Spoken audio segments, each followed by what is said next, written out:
guys, and welcome back to another video. I'm joined today with a special guest, which is Shekinah Mcfrlane. Hey guys, how's it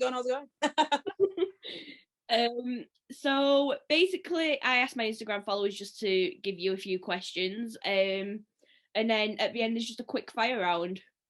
Boom. All right, let's get it. I'm excited. Right. So the first question is, what is it like being a part of a smash hit musical? Crazy.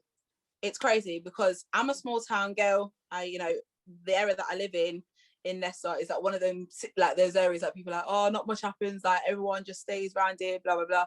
So for me to be where I am in this show means a lot, not only to me but also to like fellow dancers and performers in this area. They're like, yo, both you've met, like you've done it, you've got out and you're doing your thing. So to be a part of a show like Six is mental, and I am appreciative about it every single day. Like it's crazy to be part of it, but so thankful. Yeah, I can imagine like the Queendom are just one of the top fandoms you can get. I mean, I never even heard of fandoms before. Like even like when I was on American Idiot, like you have Idiot Nation, but it's like a niche, I guess. But with the Queendom, I mean, that was a shock. I will never forget waking up and seeing my Instagram just go, and I was just like, I don't know what's happened, but I feel like somebody now knows my name. So, and it was just crazy, and I would never forget it. So, yeah, kudos to the Queendom.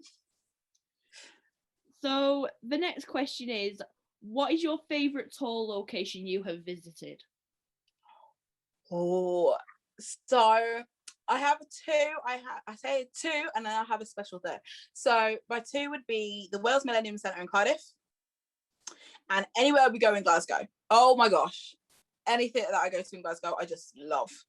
And then my special one is anywhere on home turf, anywhere in Leicester, the Haymarket, the Curve, like two very special places to me. So yeah, those are my favourite places, just where they are, the people, and like even people from like stage door, like the people who like manage stage door, to the audiences, and just being around those areas. It's just some of my favourite places to be. So yeah, hands down, those two. I know you said favourite, but I mean, we can split the favourite. So the next question is, what is your go-to snack? Crisps. I was like, crisps, hands down. Oh my days, I am such a crispaholic. It's bad that people go, one of those big share bags, babes, that's gone in like 20 minutes. Leave it with me, it's done. So, crisp, crisp through and through. I literally, like, my parents will get like loads in the house.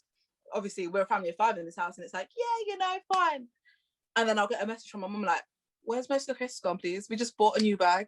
We just bought like a new box. Where they gone? And I'm like, well, what had happened was, and I have a really bad habit at the moment where like I'll snack at night, and then I'll like fold my packet and like shove it in like the big pillows of the sofa.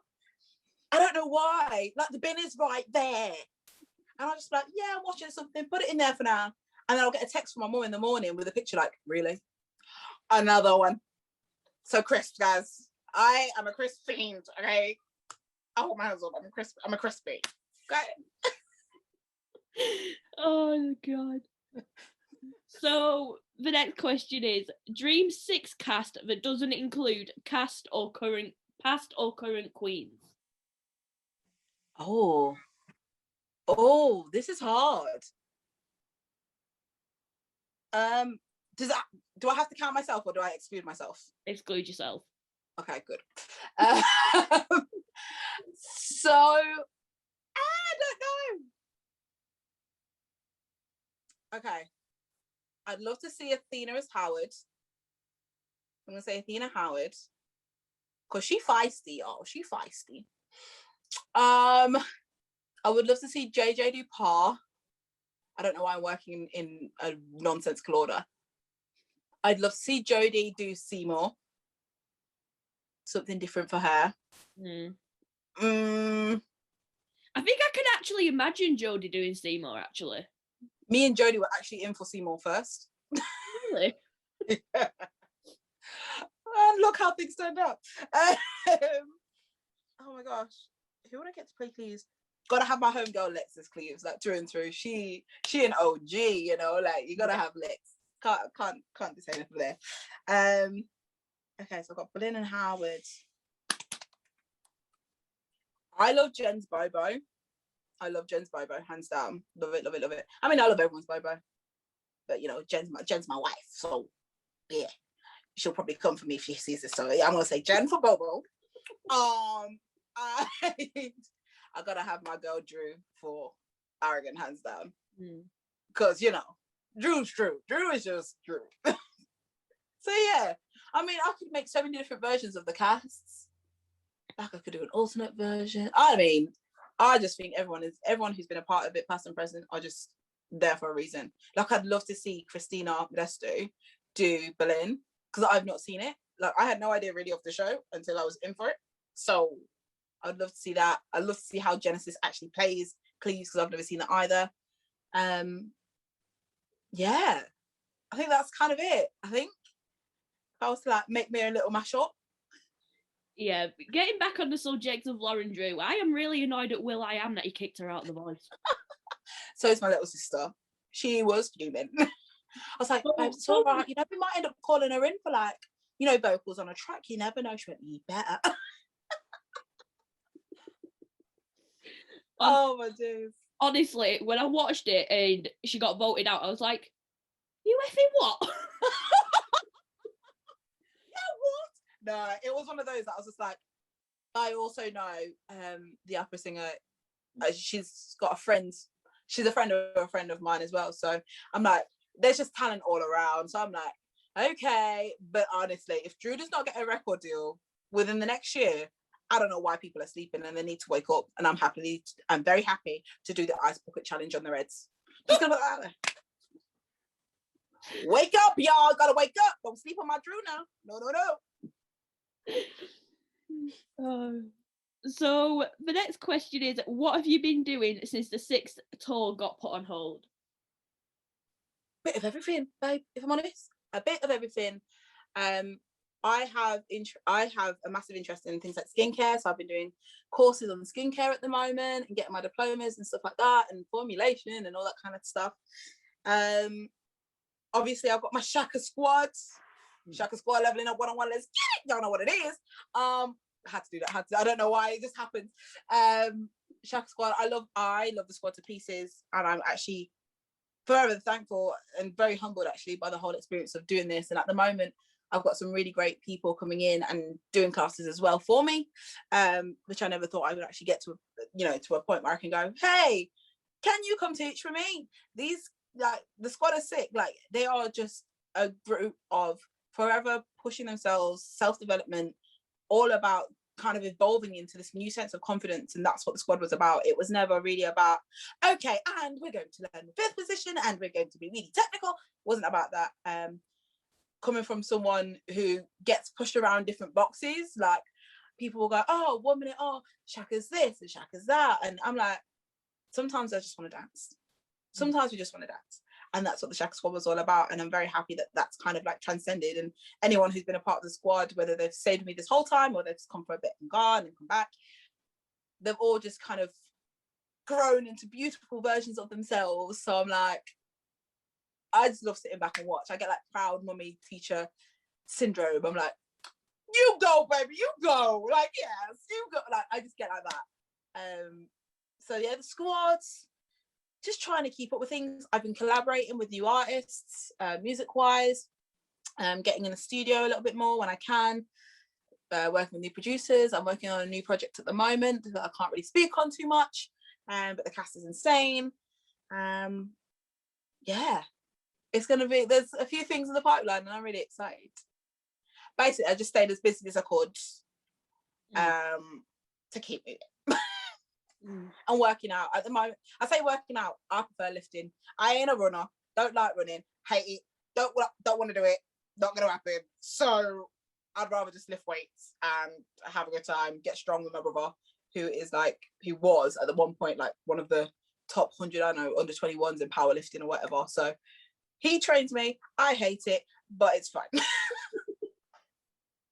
So yeah, I just kept moving, if I'm honest. So the next question is, what is your dream role? Oh my gosh. I would love to be Moon in Once on This Island, but I feel like I'm starting to get too old to play it. Which I'm like, no, I look young, but my voice sounds a lot older. And then I'd also love to play Angelica or Eliza in Hamilton. That would just be a dream. I could be like, okay, cool. But my dream of all dreams is to originate a role that's like just completely Shaka-esque, like, you know, it's for me, and that would be the dream of all dreams. And then I can be like, I say hang me out, but let's be honest, I'm probably going to be around for a while. So yeah, dream of all dreams, originate. Yeah. So this question could get awfully chaotic. Oh, go on. Have you ever attempted a one-woman Mega Six? If no, could you attempt one right now?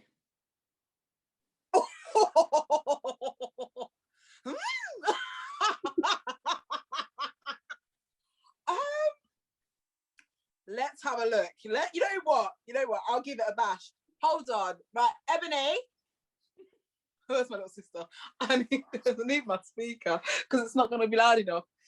Right, give me 2 seconds. I'm going to go and get me whatchamacallit, me speaker. Oh, what you got me doing, right?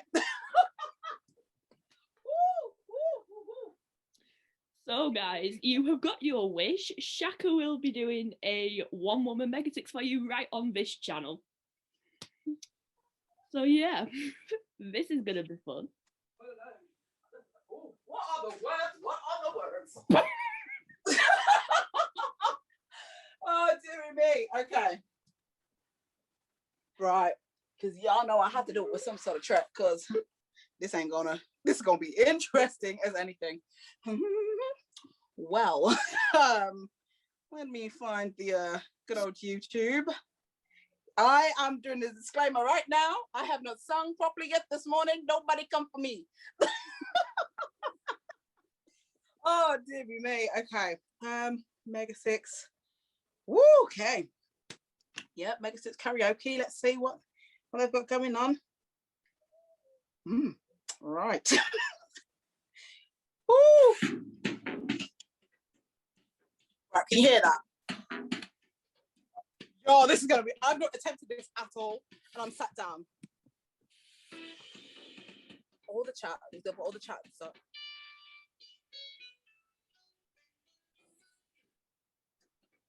Right. Oh, the nerves in my belly right now, I tell you.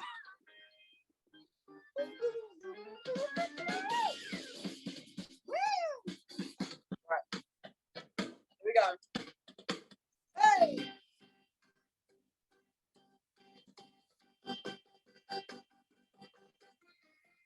Are you ready? Yo, here we go. You always think that I'm crazy. You wanna replace me, baby? There's no way. If you thought it'd be funny to victim naive, best believe me. There's sorry about what I said. I'm just trying to have some fun. No way. Don't worry. Go ahead. I never meant to hurt anyone. You can say, oh well, you can try, but I'm unbreakable. Oh, you wanna do your best, but I'll stand the test. You'll find out I've got a heart of stone. All alone on a throne, in a place that I happen to own. Thing you wanted to, but I don't agree, cause I'm the queen of the castle. Get down, you dirty rascal. All you wanna do, baby, sing along to your favorite Queen song. All you wanna do, baby, is love me. La la la la la. No. I don't need your love. No. It's time to rise above. No. We don't need your love. 'Cause we're so much smoke and divorced, beheaded, died, divorced, beheaded, survived with 6.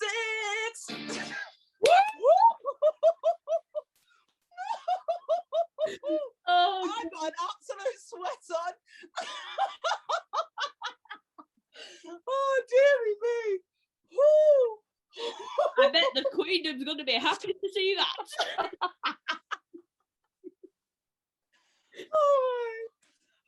Right, back we are.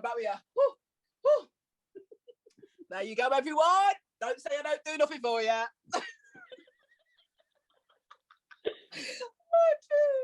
bet you weren't expecting to do that today.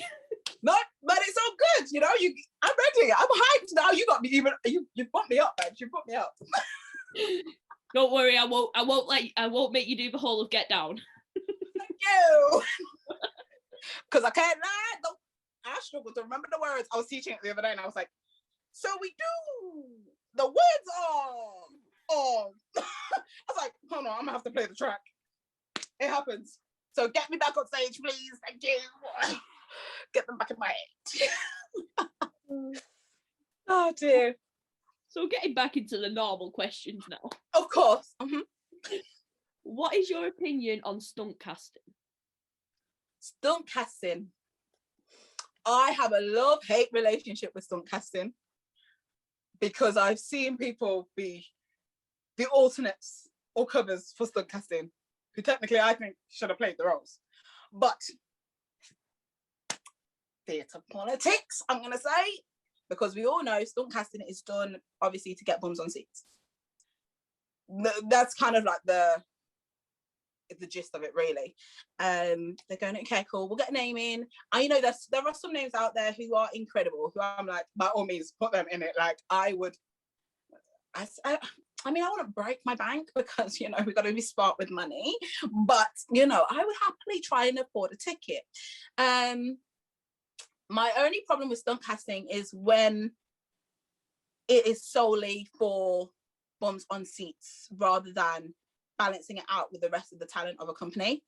So, like, if the ensemble is really strong and the supportings are really strong, then why have just the name to have just the name?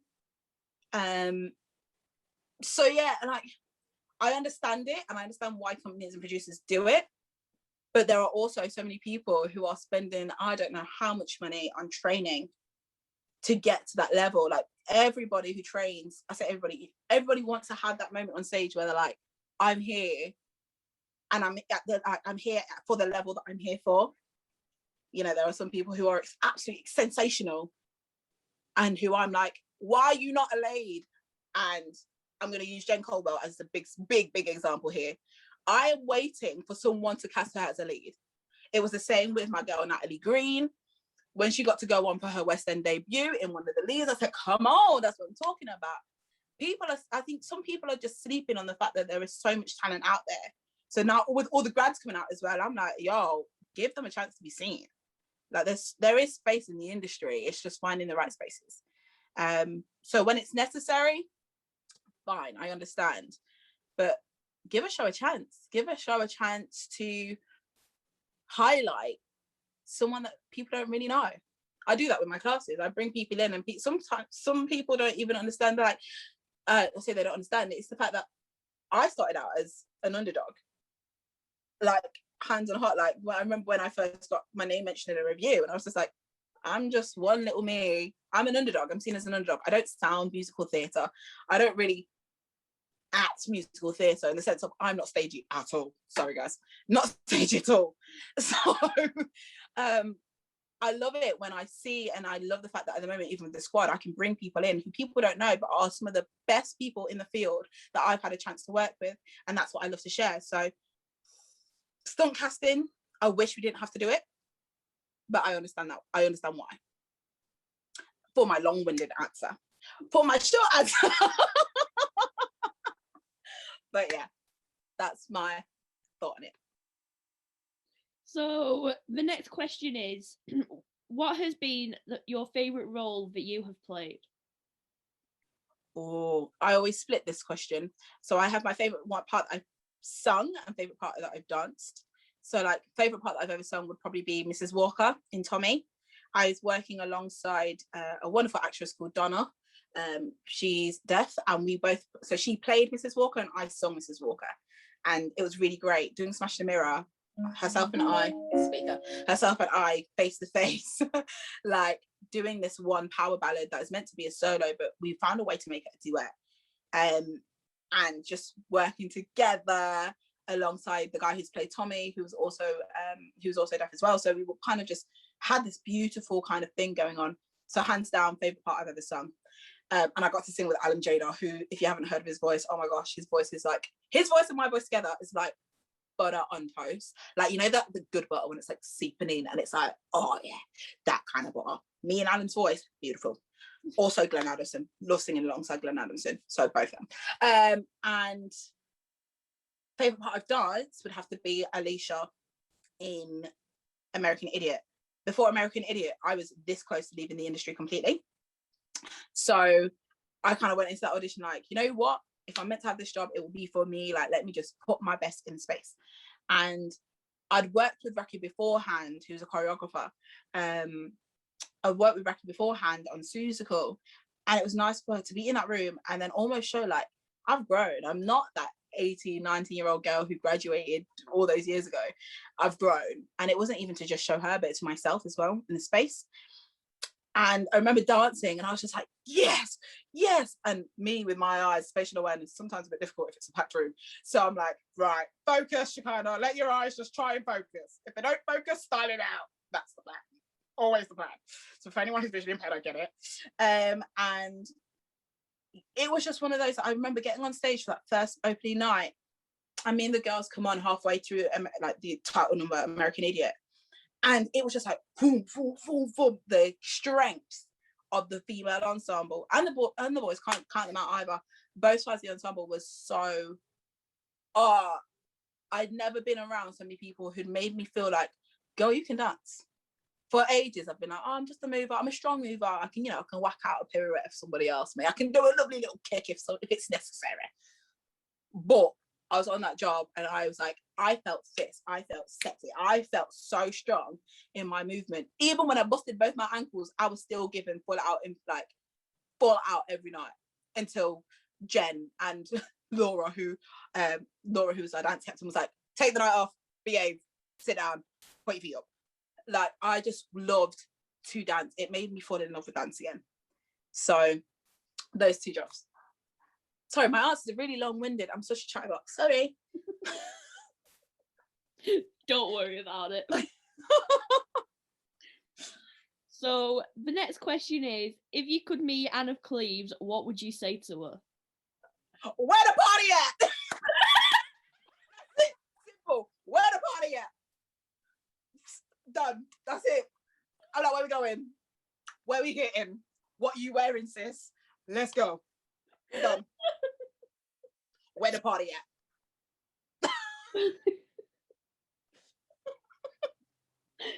Oh. So the next question is, if you could play any other queen in Six, who would it be and why? Bobo and Pa.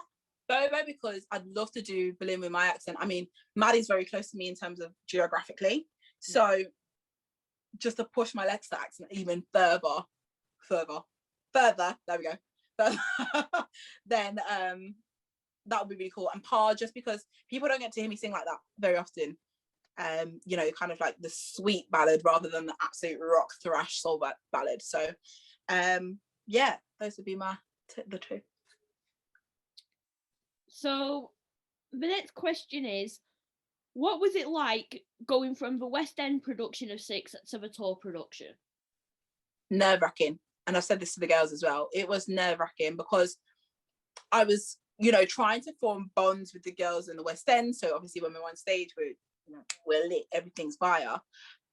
But then I was very aware there's a bunch of girls that I'm about to jump on tour with, and I'm going to be with them solely. Like, it's just us out in the world. And I remember I was so heavy on shows in the transition period that I was hardly spending a lot of time with the tour cast. So I was quite nervous, and there was a part of me that was like, oh, I'm not going to fit in. oh, they may not like me because I'm going from one cast to the other, and you know, I'm coming with different ideas, and obviously things were changing. And because I was still in the show at the time, it was a struggle for me to kind of like switch my head into like little changes and not bring them into the West End production.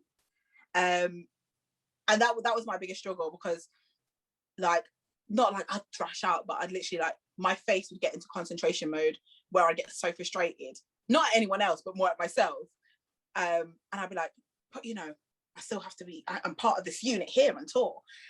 So that was the transitional period, was a bit like shaken, but going from one to the other solely as two individual, that's no mirror, into one to the other, it was bliss.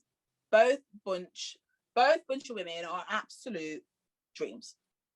So it kind of just, it's like going from one massive supportive bubble to go to another, and I wouldn't change it for the world.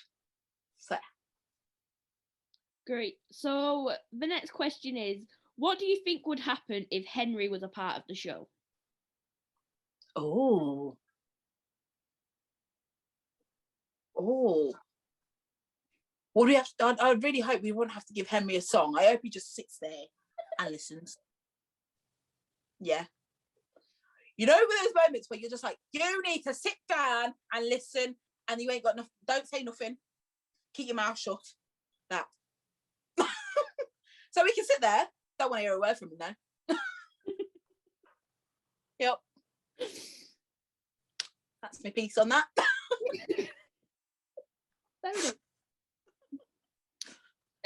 So what advice would you give to someone who wants to get into musical theatre? Never forget why you got in it for the first. Never forget why you went into it in the first place. Never forget.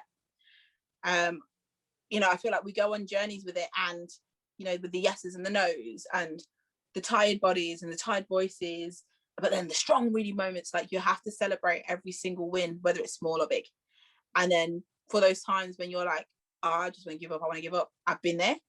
As I said, I've been there.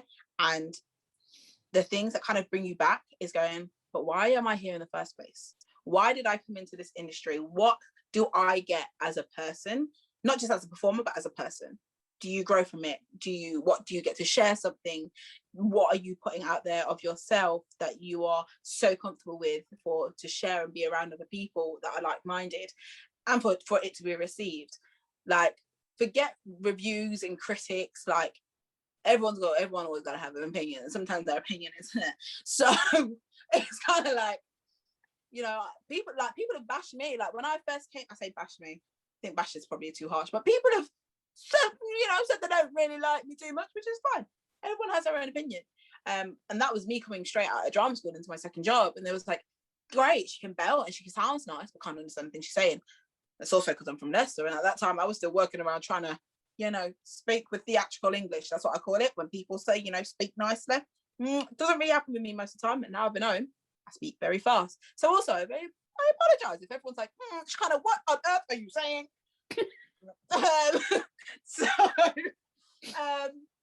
But yeah, just never forget why you went into it in the first place, and don't compare yourselves to anyone else's journey. Like, there are people out there who are smashing the game, and you'll go, yeah, but we all graduated at the same time, so it's all right, your moment's coming. Everyone has a specific moment to make theirs, so don't feel like your moment's not coming. If it's not come yet, it's coming. Boom. Great. So the next question is, what was it like being a part of American Idiot? Probably one of my favourite jobs I've ever done. And it really secured in me that I enjoy rock musicals more than I think I cared to admit beforehand. I love the fact that I've kind of hit this little piece of a niche where it's like that rock soul sound rather than just pure MT soul kind of. Like, I've been in for Motown a gazillion times. They love me every time, but I just never get it. But then I go in for American Idiot first time round and I get it. And it's just it just kind of secured a few things in me for myself. And I say this to my agent as well. So the journey of it. But American Idiot, that cast, Oh my gosh, that band. It was something else. I've never, ever seen an ensemble where every single member of the ensemble is as strong as everybody next to them. And I say that in terms of like, I've never felt that strong about myself in an ensemble. Like, I didn't feel like I was a weak link in an ensemble, and then I couldn't see any of that. They were some of the most supportive people I have ever worked with. I call like all the girls in the job my queen-idiots. They're my queen idiots, man, because we could be an absolute bunch of fools, but it's one of the best bunch of fools I think I've ever been around. And it was very real, very, very real. Like, it's like it's one of those, it's like, I think it's one of those shows that even if you're having a bad day, you can go on stage and thrash out, you know, don't want to be an American idiot, and come off by when September ends. And like, all of a sudden it's just like two different polar opposites, but you kind of go on a journey with the show. I loved playing Alicia. Like I said before, I love singing with Glenn, love singing with Sean. I loved the chance that I got to go on and actually play the lead, like play the supporting female lead. Supporting, you know what I mean. You know, to go on for What's the Name was incredible. And I find myself as a very average body type kind of person. Like, I ain't too skinny. I'm just not. And I'm never going to be. And I'm not mad about it. And I remember going on, it was like, Shekinah, you got to go on. Now, I hadn't worn my corset since I tried it on.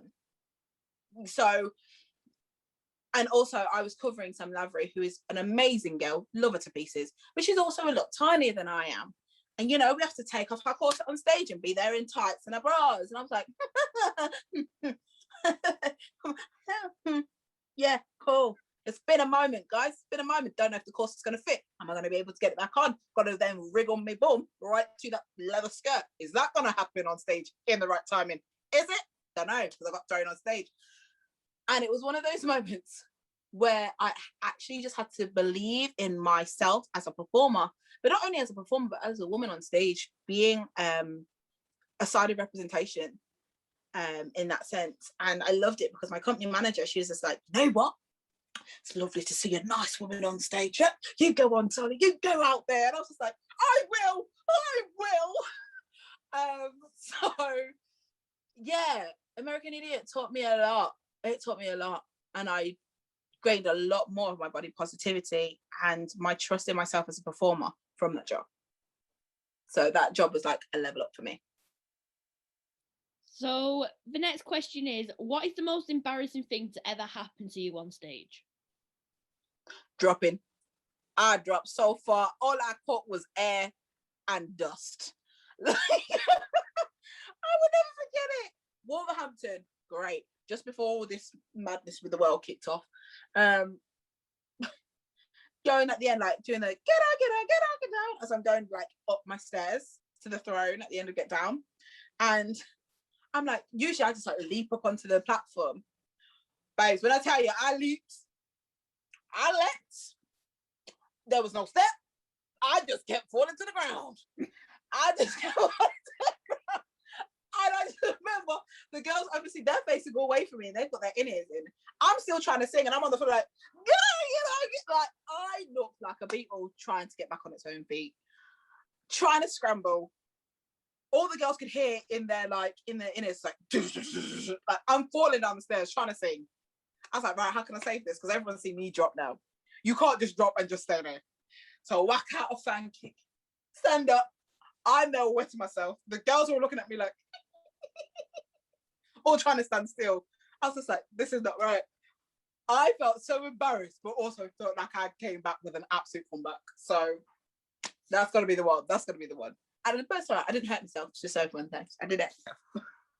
But yeah, that was embarrassing because I was really confident with that leap onto the platform. Oh dear. So the next question is, do you have any pre-show rituals? I am probably one of the calmest backstage. So mine is very chill, believe it or not. I'm so calm backstage. We finish our warm up, and I literally go into my dressing room. I do like my makeup is set out. I know exactly like what I'm using. Brushes are in front of me. I will, before a show, always make sure I have either grapefruit or pomegranate seeds. That's great. That's always a go-to. And always make sure I've got some sort of water or a sorrel and ginger. And I'll have my music on, like calm acoustic beats that kind of get me in my feels, like in a kind of like, actually, I'm a spicy woman kind of vibe, not like, but in the spicy woman kind of feels. And that's me, really. Like, people love sharing a dressing room with me because I'm so chill. Like, I'm so chill compared to everything. That's why you hardly ever see any videos of me during before a show, because I'm so chill. I'm in my own space. So yeah, that's kind of it. Nice and easy. So, is there any behind the scenes stories that you can share or want to share? Behind the scenes. I'm so in my own zone. I miss a lot of the backstage stuff. But I think one of my favorite moments would have to be like when I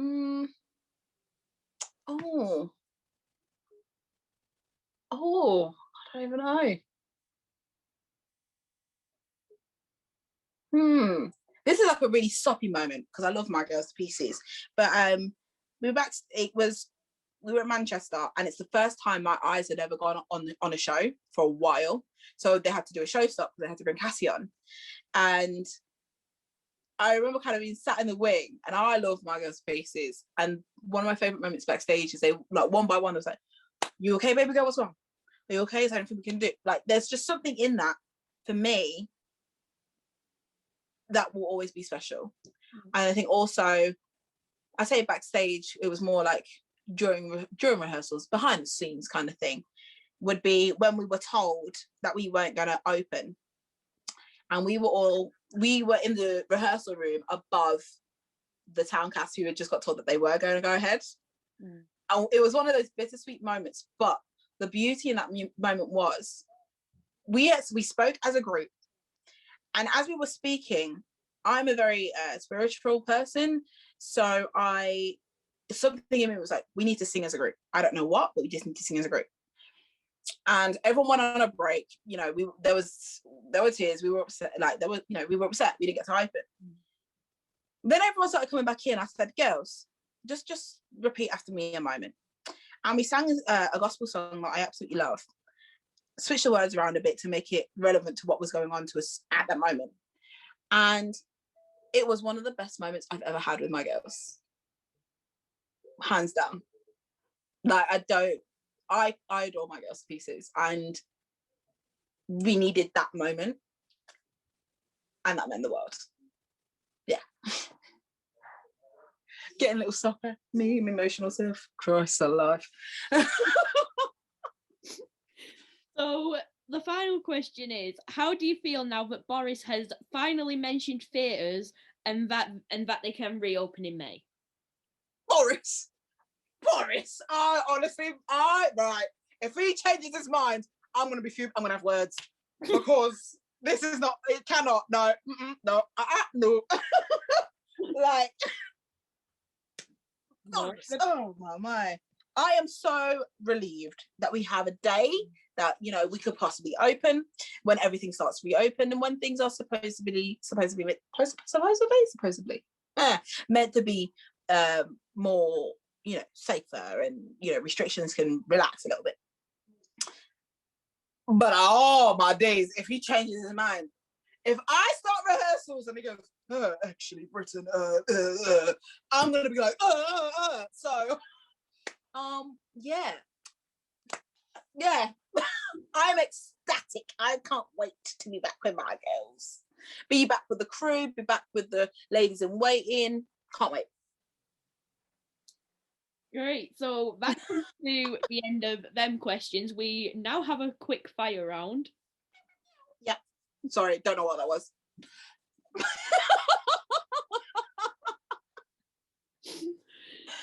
Oh dear. So, Get ready.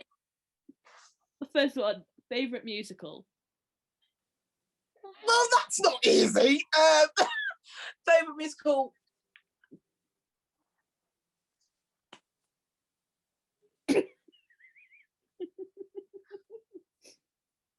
No. I'm gonna say Once in This Island. Boom. Plays or musicals. Musicals. West End or Broadway. West End. Favorite theatre you have performed in. Wales Millennium Centre. And the last one is actually the tour queens. I got this off. Is cereal soup. No, it is not. If y'all think it is soup, y'all need to just know cereal is cereal and soup is soup. Okay, one is breakfast, one is lunch. Okay, they're two different things. Two different. Yes. Honestly, Lauren Burns' reaction to that was just hilarious. Is it a soup? Oh, yeah. Oh, my goodness. Oh, dear me. Oh, dear. So that comes to the end. Yes. You're welcome. You're welcome. Thank you. So there you go, guys. If you like this video, please like, comment, and subscribe. And I will see you all soon for another video. Hey, stay blessed, stay beautiful, everyone.